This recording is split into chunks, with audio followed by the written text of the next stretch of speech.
guys, welcome back. And if you are new, my name is Chris. Welcome. Today's video is an extension, in a way, of the video that I filmed last week, which was fragrances that I thought or that I like to wear when I'm just really in a casual mood. It's usually on the weekends. I'm usually running errands or doing nothing fancy, and I'm usually not dressed in more than t-shirts and shorts. Today is a little bit different take. Last week I left out a lot of fragrances that were a little bit fancier. Just like all of you, I'm sure I have many looks and styles that I like to pull off. And it usually depends on what I'm doing or how I'm feeling. And fragrances to me, and I'm sure to a lot of you, fragrances are an integral part of my wardrobe or my look. I have one of these crazy brains that puts, in my opinion, too much thought into the fragrance that I'm wearing. The way I choose a fragrance is usually first based on the weather, and then after that it's based on my clothing, how I'm dressed, what I'm wearing, what look I feel like pulling off for the day. I have a look that I'm very comfortable with in the summertime, which is my hair is long, it's usually in beach waves, and I'm wearing a sundress. I like that look, it's very easy. But there's also a look that I feel very comfortable with, clean, polished, and chic, or like a polished minimalism. Some people may refer to that as clean or clean girl aesthetic. So whatever you want to call it, it is a style that I embrace and that I often wear at work because it does not take very long at all to put together. It's usually minimum makeup. My hair is pulled back. I have it in a tight bun or wrapped up, and I have some cute little clips or stylish little clips holding it down. And it's really the only time I'll usually wear something minimalistic but a little bit trendy at the same time. And believe it or not, I have fragrances that fit that category. I have a whole box of them. And today's video is about those fragrances. This week is a little unusual. I'm actually filming, this is Saturday morning. I don't typically film Saturday morning. It was really lovely last night when I came home from work, and it's usually when I film because it's cooler. Well, the weather is changing, guys. For those of you who want colder weather is coming. It's been about 10 degrees cooler here, which makes me sad, but the sun's going down earlier, and I just didn't feel like filming last night. I was kind of beat and pooped, and I just wanted to relax. And so rain is coming. I do love filming outside. I love filming. This is just really me, and I'm going to try to do this as the weather gets colder. I'll figure out something, maybe fireside perfumes. But I do kind of have to work with the elements and nature, and it's going to rain this afternoon. So I wanted to get a film done before it starts to rain. And I think I picked out 12 to 14 fragrances that to me kind of fit the aesthetic that I'm talking about, because my look is not complete without a fragrance. And these fragrances kind of complete that cool, chic, casual, put together, polished look. And I'm going to talk until it rains or my stomach starts to growl too much. So let's dive right in. And what also went into picking these bottles, not only how the fragrance smells and how I match it to my outfit, but literally the bottle is going to meet that aesthetic. The first one I've got on the list is a fragrance that just kind of fits that aesthetic to a T. I wore it twice this week, and it is Parisian Musk by Matiere Premier. This fragrance to me just captures this chic, clean, minimalistic look. It is not a complicated fragrance. It is minimalistic, but it is lovely. To me, this is a musk fragrance. This is a botanical musk. If you're new and not familiar with the different types of musks, there are all different types of musks. The one that I prefer, or it's one of my favorite, is a musk that is extracted from an ambrette seed. So it is a botanical musk, and to me it has a little bit sweet, herbaceous smell to it.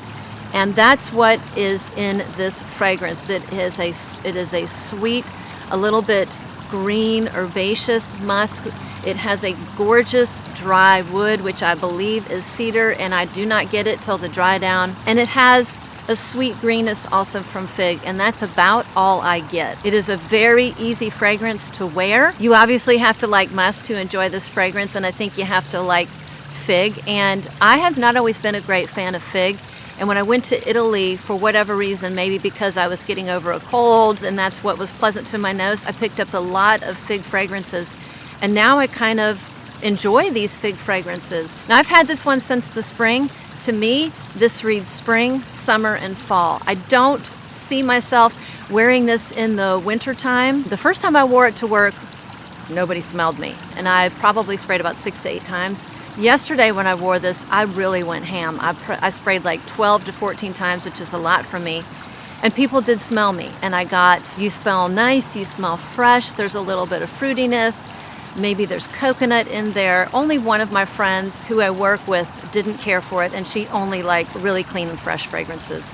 But it is a gorgeous fragrance that I love to wear. It's very elevated. This doesn't read black tie to me, just personally. This reads what I'm wearing today, something that I'm wearing today. Something polished, something clean, a little bit chic and put together in a bottle. The fragrances I mostly pulled are Skin Scents, Your Skin But Better, Musks, and Sandalwoods, with a few exceptions. We'll see. The next one to me is a perfect example, one I talk about, or I used to talk about all the time. I haven't talked about it in a while, but it's Queens and Monsters by Henry Rose. This is a clean fragrance. So this fragrance actually does meet all the criteria for being a clean fragrance with regards to the materials that are utilized.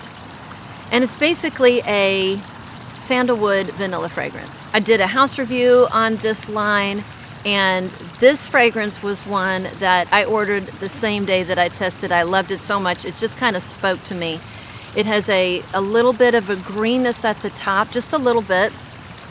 Something botanical, whether that's, I can't remember, it's violet leaf or neroli, but it doesn't smell like your typical neroli.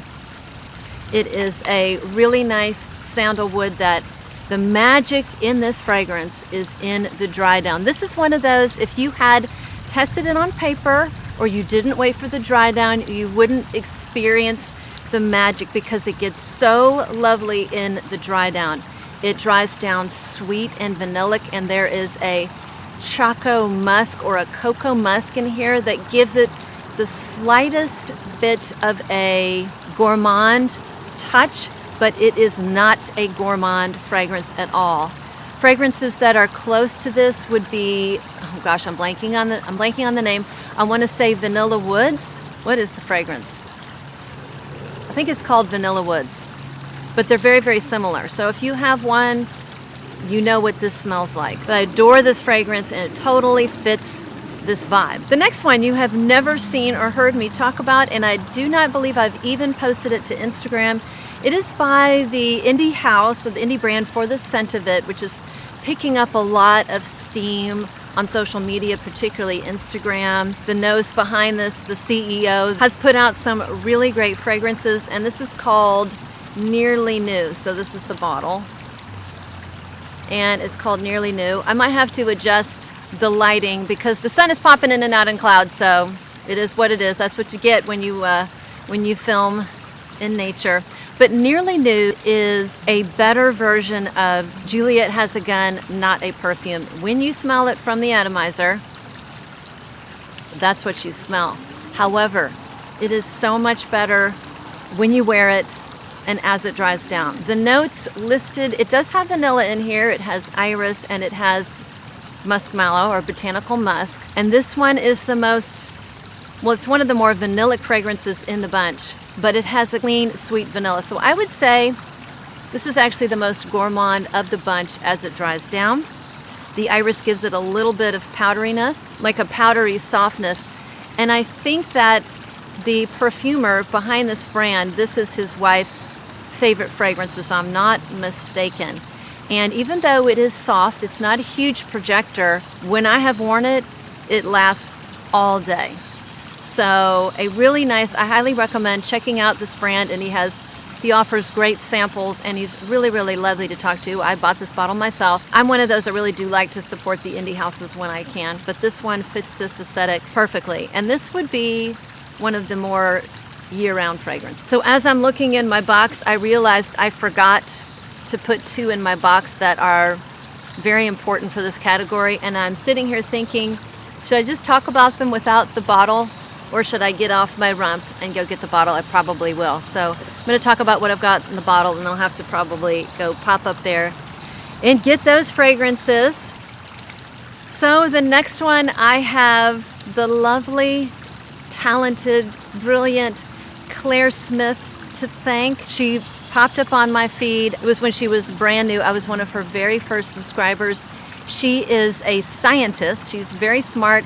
And if you like kind of the science behind perfume, she does super interesting fragrance reviews. She has a very dry sense of humor. So every time I watch a video of hers, I laugh. I don't even think she's trying to be funny, but she has these one-liners that are just hysterical.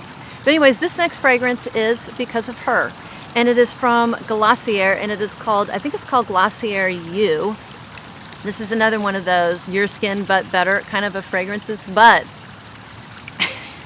I love the opening of this fragrance, and you can kind of get that when you smell the cap. Now, if you are a repeat viewer, you will know I'm a snacker and I have a very big sweet tooth. And some of my favorite snacks are gummy bears and Swedish fish. And I'm telling you, call me crazy, when you first spray this, it smells like Swedish fish that fell out of the bag into the bottom of your purse and kind of rolled around against some chapstick and whatever was at the bottom of your suede bag, whether it's like change or dust, hair accessories.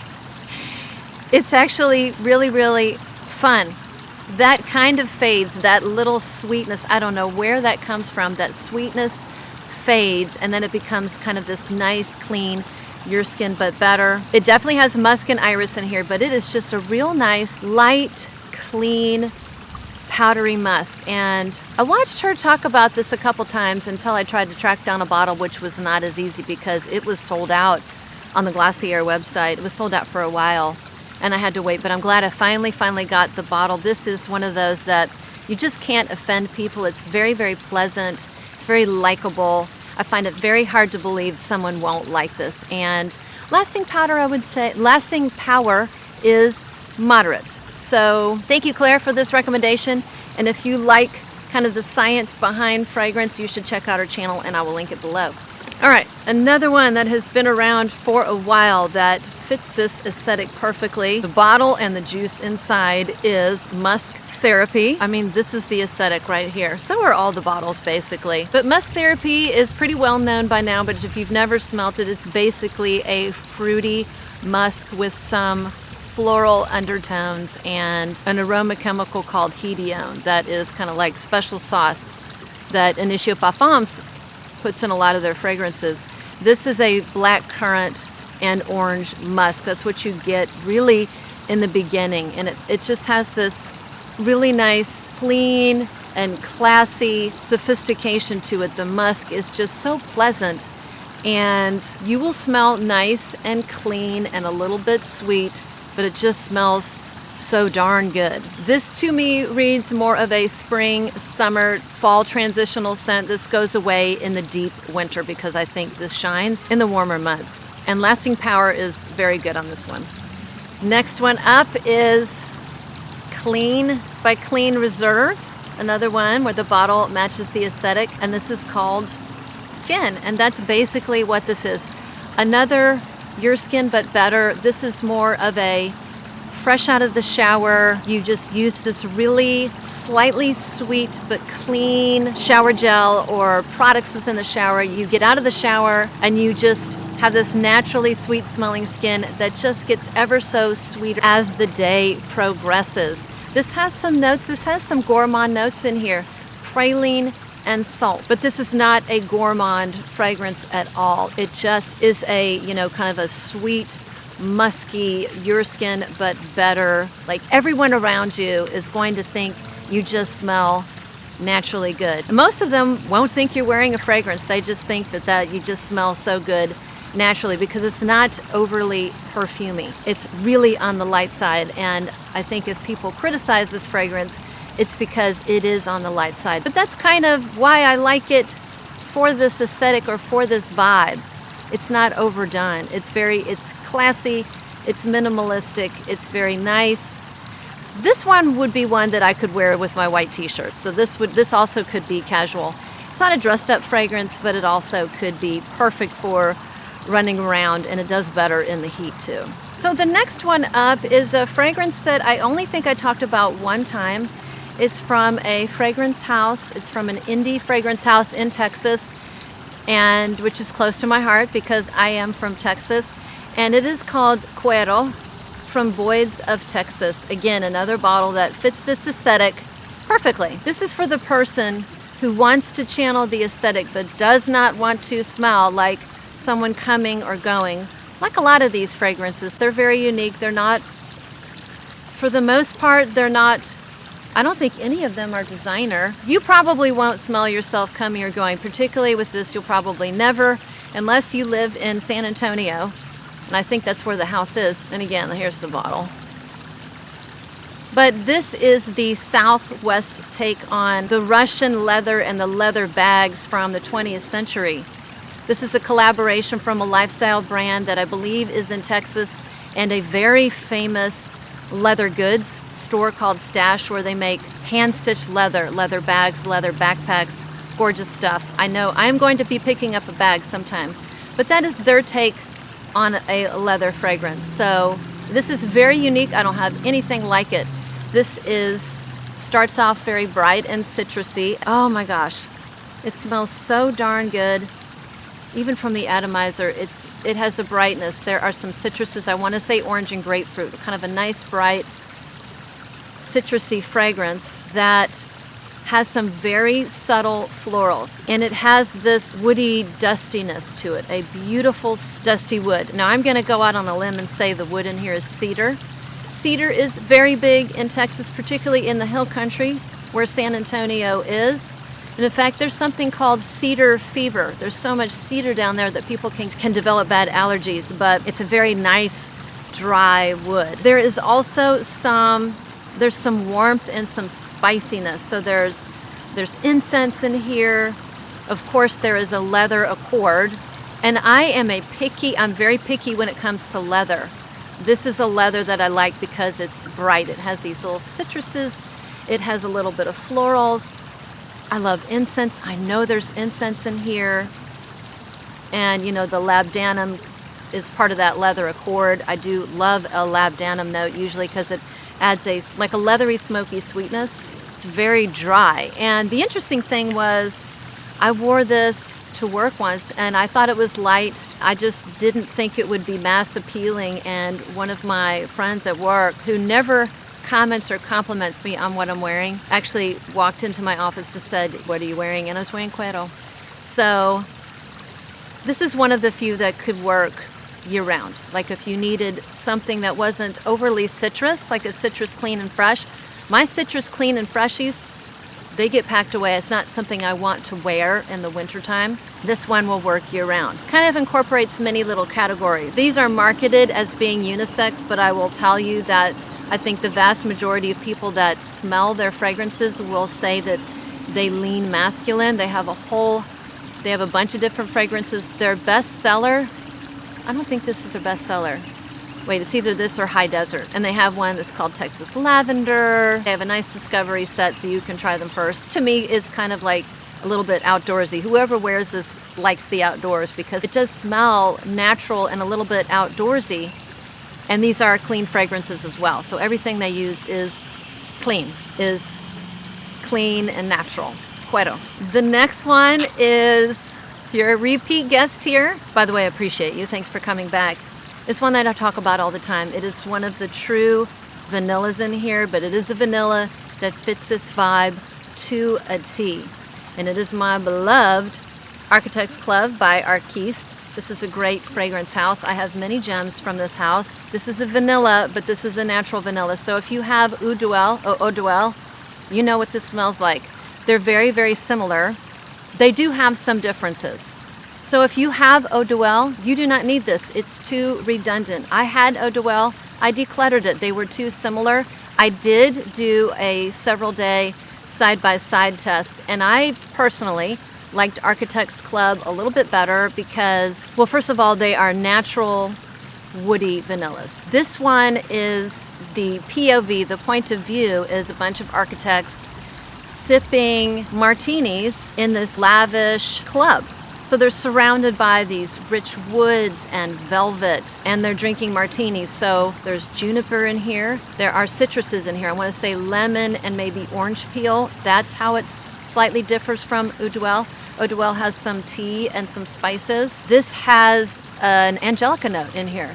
This has an angelica note, but it's not overly green. It's not herbal, and it has a beautiful woody dry down. I love this, and it fits the vibe. It fits that mood perfectly. I couldn't go inside and walk past the kitchen without getting a little snacky poo, I mean lunch. So here I am after a little break. Let me turn my phone off. Let me turn the volume off here. I've got my Power Greens here. My Power Greens superfood, drinking my chlorophyll. And I'm gonna finish off with, I think, maybe 3 or 4 fragrances. We'll just see. Hopefully the weather will hold up.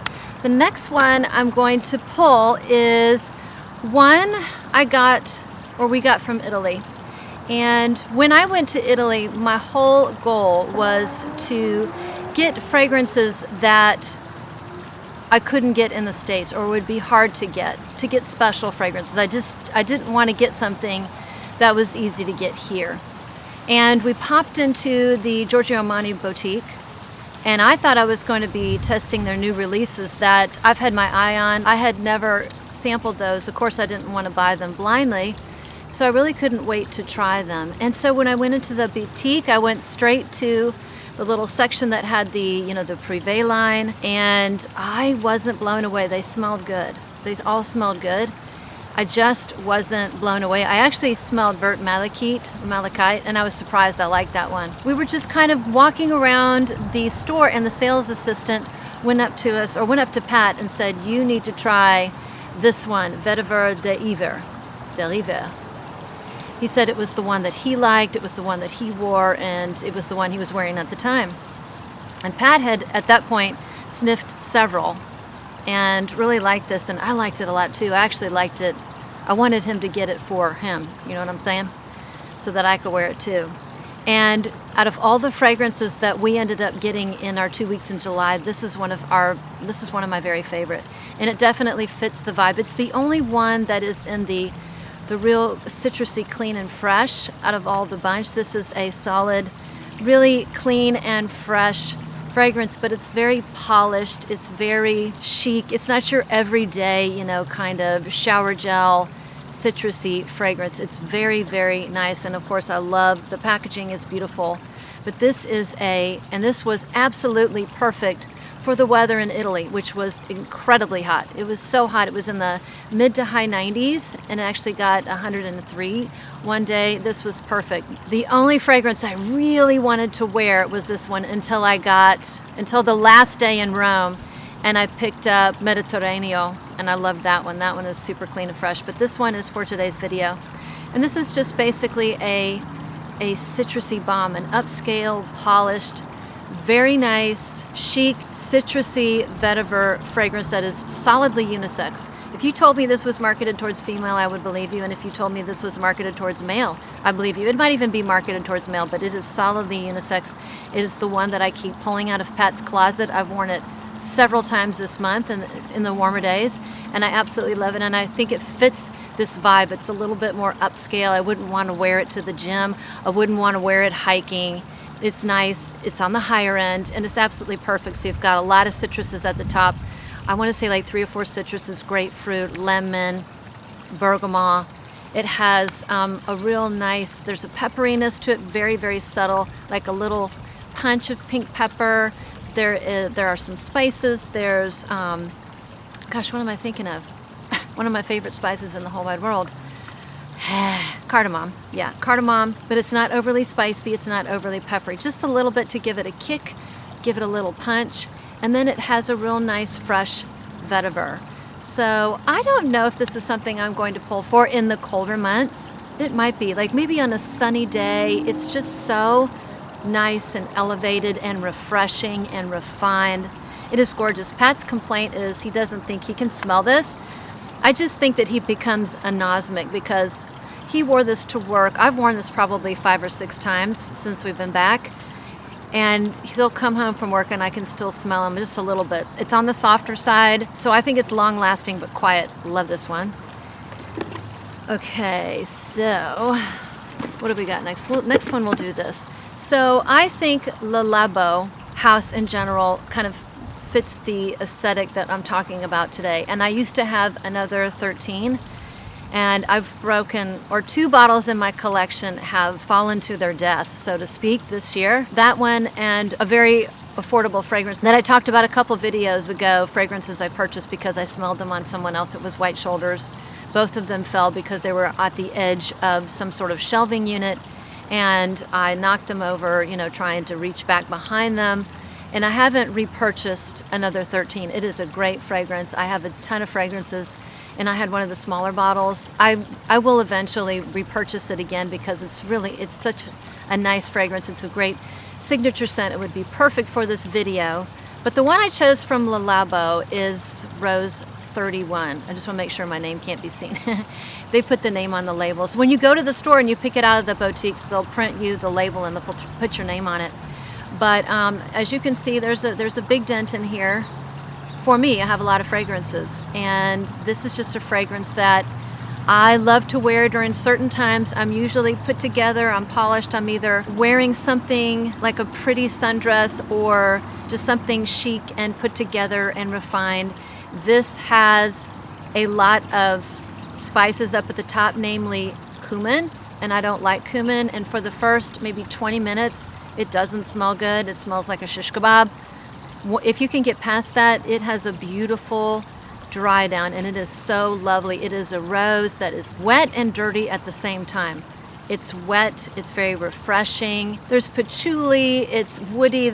I know there's cedar and some other wood in here, so it's very woody, it's anchored in wood, but it still maintains this lightness, this floral freshness. There's a lot of dichotomy in here, and it's just a lovely chic perfume. I will tell you that every single time I wear this, and I usually wear it when it's raining, this is my rainy day perfume, and it's an all year round perfume to me. When I wear this, I wear it to work because it's a really good work perfume. People say you smell so pretty, you smell nice and light, so it is a very light fragrance as long as you don't, go ham, go to town. And I love it for this type of vibe. Okay, so getting towards the end, I think I will talk about 1 or 2 more fragrances. The next one personifies this vibe to a T. It is by St. Rose, the House of St. Rose. It's called Juliet in White. I've only spoken about this one time, even though I've had this bottle for over a year. This is a clean line. Everything in here is clean, it's ethically sourced, everything's recyclable. This fragrance house was started by somebody in the fashion industry. So she started in fashion and was frustrated that she could not find clean and ethically sourced fragrances that smelled good. She thought there was a large void, and so she started the company St. Rose, and St. Rose is the patron saint of gardening, and it just kind of personifies the idea that there's a reverence towards Mother Nature, Earth, and using natural substances responsibly. So everything in here again is clean. The bottles are recyclable. They are refillable once you're done. You can send it back to them and they will refill it for you. The sandalwood that's used in here is from a special sandalwood farm in Australia that is 50% Aboriginal owned. And this is for the person who wants to smell polished, unique, and what they put on their body and the ingredients that goes into a fragrance is very important to them. And the person that I think about is my sister-in-law. Well, one of my sister-in-laws. This particular sister-in-law lives in California, and she does not wear perfumes because she doesn't want to buy perfume that she doesn't like the idea of throwing out a bottle.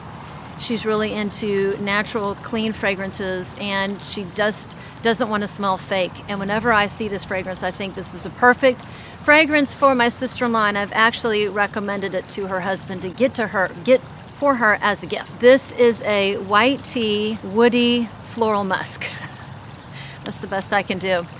It is clean. So I know there are some citruses in here. I want to say orange, but it does not smell orangey. I think there's orange in here just to give it a little bit of a freshness.